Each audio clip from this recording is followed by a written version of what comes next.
زندگی کے ہر موڑ پر صلح کرنا سیکھو، کیونکہ جھکتا وہی ہے جس میں جان ہوتی ہے، اکڑنا تو مردے کی پہچان ہوتی ہے۔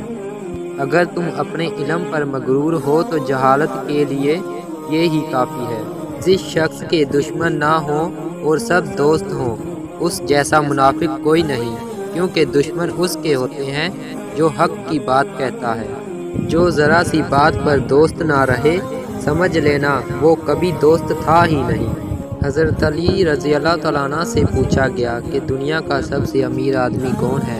آپ نے فرمایا، وہ جس کے دوست مخلص ہوں۔ کامیابی حوصلوں سے ملتی ہے، حوصلے دوستوں سے ملتے ہیں، دوست مقدروں سے ملتے ہیں، اور مقدر انسان خود بناتا ہے۔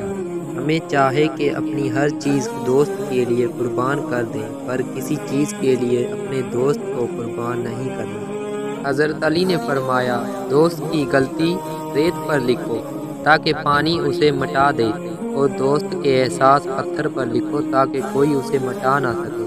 ہمیشہ ایسے شخص کو چنا کرو جو آپ کو عزت دے، کیونکہ عزت محبت سے کہیں زیادہ خاص ہوتی ہے۔ زندگی جینے کے دو ہی راستے ہیں، بھول جاؤ انہیں جن کو معاف نہیں کر سکتے، اور معاف کر دو انہیں جن کو بھول نہیں سکتے۔ جس سے محبت کی جائے اس سے مقابلہ نہیں کیا جاتا۔ کسی کو پا لینا محبت نہیں، بلکہ کسی کے دل میں جگہ بنا لینا محبت ہے۔ صرف پیسے کا ہونا رزق نہیں ہے، ایک اولاد، اچھا اخلاق اور مخلص دوست بھی رزق میں شامل ہے۔ زبان کا وزن بہت ہی ہلکا ہوتا ہے، مگر بہت کم لوگ ہی سنبھال پاتے ہیں۔ ہر چیز توڑ دو انسان کی بنی ہوئی، لیکن کسی کا دل نہ توڑو، کیونکہ دل اللہ نے بنایا ہے۔ کسی جاہل کے ساتھ تخت پر بیٹھنے سے تو اچھا ہے کسی عالم کے ساتھ فرش پر بیٹھا جائے۔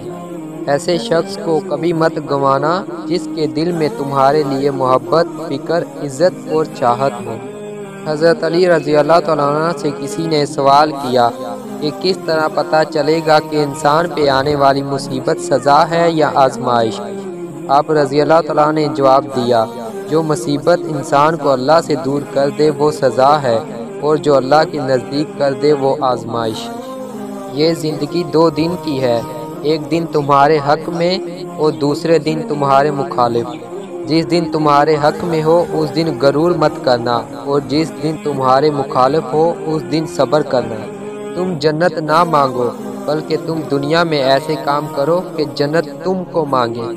اپنے دن کا آغاز صدقہ دینے سے شروع کرو، اس دن تمہاری کوئی دعا رد نہیں جائے گی، اور اچھی بات بتانا بھی صدقہ ہے۔ اپنے وہ نہیں ہوتے جو رونے پر آتے ہیں، اپنے وہ ہوتے ہیں جو رونے ہی نہیں دیتے۔